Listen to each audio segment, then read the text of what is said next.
Welcome to Film Phreeks. This is Justin Llewellyn. And Eddie Williams. And tonight we're going to be reviewing a film that came out actually back in all the way in February of this year that we didn't get a chance to also check out in theaters when it came out, but we got a chance to watch it recently, and that is Winchester. And this is directed by the Phreeks brothers, who, if you may remember, directed last year's Jigsaw, and also previously directed Predestination from 2014, and one of my favorite films of 2010, which was Daybreakers. Yep. And this film is basically inspired by true events that happened that happened with the Winchesters, where basically there's a mansion that it's a San Jose mansion that takes place in California. And it's also about the people. It's related to the people who invented. If you guys are familiar with their guns and everything, it's one of the most well-known gun companies in the world, Winchester. Yeah, and this film is about the wife of the guy who created Winchester. She's the widow of him who passed away, and basically it deals with her who's left, where she's in grief after he died, and also her daughter died. And the movie deals with her basically gaining inheritance out of their deaths. And she basically, Helen Mirren plays a woman named Sarah Winchester, who feels like she's cursed by these like ghosts that are inside this house who die at the hands of the Winchester firearms. And so one of her psychological things is she has to keep adding on to this big old mansion. Yeah, and in order to keep the spirits out. And then it calls the attention of Jason Clarke's character, Eric Price, who has to stay at the house and talk to her and find out what's going on and whether she's actually mentally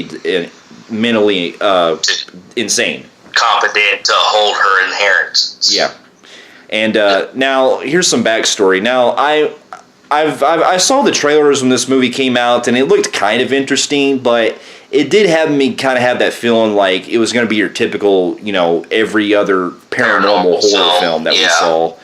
And but it did kind of get me curious because I did like the whole like gothic look that they were going for, and the way that they had these two, prominent actors that I really enjoyed. So there was that. So I didn't get a chance to watch it when it first came out, but I watched it now, and I got to say, upon seeing it, I'm kind of glad I didn't see it in theaters because I really didn't care for this movie that much. I did not care for it at all, man. You're talking about a fucking snooze fest. Yeah. Like, this film just like... here's the thing, and I want to go out and start with our pros. This film is probably one of the most gorgeously shot films of the year, and the cinematography is absolutely fucking amazing. And it was pretty much the only thing that kept me in this film because it was so pretty I couldn't look away. Yeah, that's the thing with me. Like, I'll say one of my pros. The film is basically a beautiful disaster. It is gorgeously shot. It has very great atmosphere, but on the inside, it's a very hollow and fucking empty mess of a movie. Yeah, yes, it's got great atmosphere. The cast did pretty good. That's pretty much it. I mean, everything else. Oh, I will also say the costume design, the whole Victorian Gothic look, I loved. But other than that, the plot itself, and I've said this a few times in my other reviews this year, sometimes a movie's plot can actually atomic bomb the whole movie. Usually, you'll hear us sometimes say, that little plot I didn't really care for. That's a little small con. But no, this movie actually destroys the movie itself. The plot does. Yeah. So to kind of get into the story of it, the film, basically like how we described before, Jason Clarke ends up going to this mansion to, take care of, or to stay there and find out what's going on with whether Helen Mirren's character is mentally unstable or she's actually telling the truth. And much like in other paranormal films, you get your typical shit where he's going through the house late at night, he starts seeing some weird shit, And there's also this story jump scares like fucking usual, the same old shit that you see in every fucking paranormal film. And the only thing we really know about Jason Clarke's character is the fact that he was previously like dead for a few minutes after he got shot by a Winchester himself from his ex-wife who passed away. Mm-hmm. So there's this subplot they deal with where he's trying to face his fears of seeing his dead wife, who when he shot him, he basically keeps a bullet that has like love forever or something on it. And that later comes in play that we'll get to later, which that we'll discuss. But basically throughout the film he's investigating what's happening, and it also deals with something you kind of saw in other previous ghost movies as well, where you have a boy that's also staying there from this girl.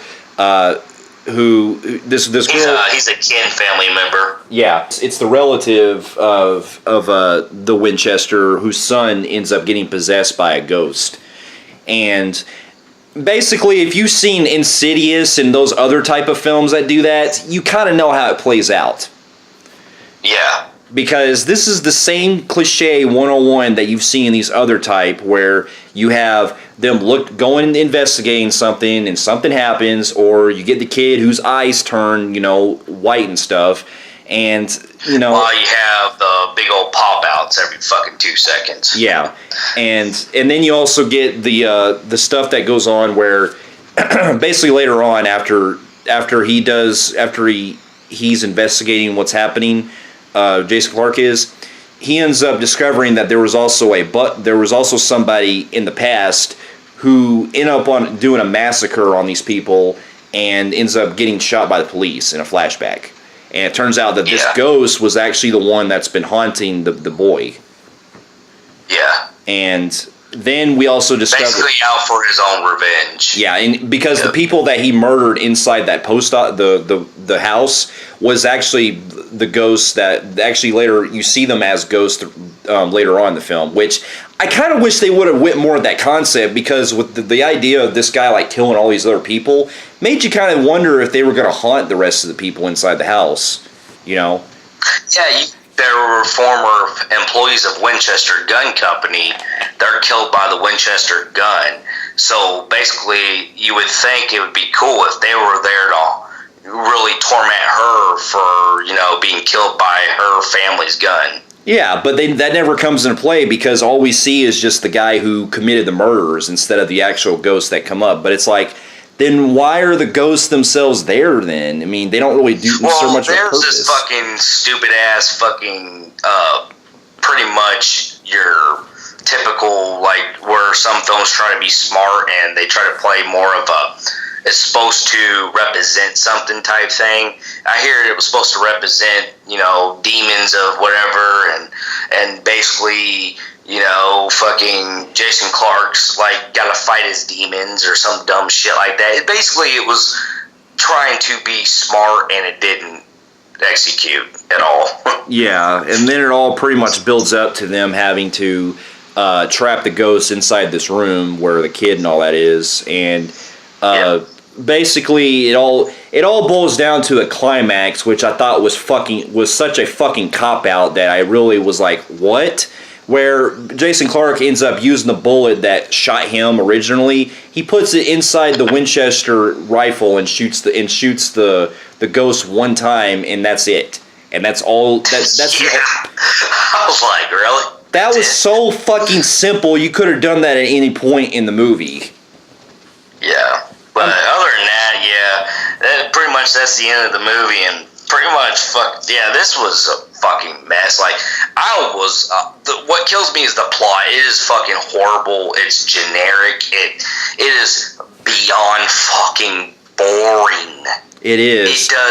I just can't get interested in anything. The dialogue is just a lot of talking, and it's, oh my god, I don't really fucking care anymore. Yeah, I mean, this is a film that, it's certainly more watchable than, say, something like that shitty Slender Man we watched last week. But even still, Yes. this still suffers the same generic trope that we have seen countless times, and not in a good way. Yep. Now, if the film would have probably went with more of that kind of like approach, similar to like say 13 Ghosts, where you kind of have the ghosts like doing some more spooky stuff around, and maybe kind of changed it up a little bit, maybe I could have seen them do a little more with it. But with that being said, the movie wasted so much of its potential because on the surface, it kind of looks like, for those of you who are familiar, if you remember from the 70s, we kind of had like those Hammer horror type films that came out. The movie on the surface kind of looks like that, but on its own inside, it's such a empty mess that it feels like everything you've seen before. Exactly. And so, like I said, the only positives I'll give the movie is that you have decent performance. Yeah, it's beautifully shot. It's got decent performances from the cast. The atmosphere does actually work with some of the ghosts, especially some of the looks they have with the ghosts look kind of creepy at times. Yeah, they do. Yep. But other than that, I mean, this movie was such a colossal just mess that I couldn't, like, I just wanted it to be over because I was so bored with, and so. Yep. And not just that, but it's got your typical cheap jump scares that you see in every other horror film. So. Yeah. So with that being said, I'm going to give this a disaster rating on the Film Phreeks meter. I agree with you on this one. It's going to be at the disaster grading on Film Phreeks meter. Yeah, it's slightly more watchable than 1517 to Paris, but only slightly. Yeah. So, yeah. For those of you who have also seen Winchester, let us know in the comments below what you thought about it. And if you like what you see here, you can feel free to like, subscribe to our channel, and check out more of our other reviews here on our channel and at filmphreeks.com. And we'll be seeing you in our next review. We'll see you later. All right. See you.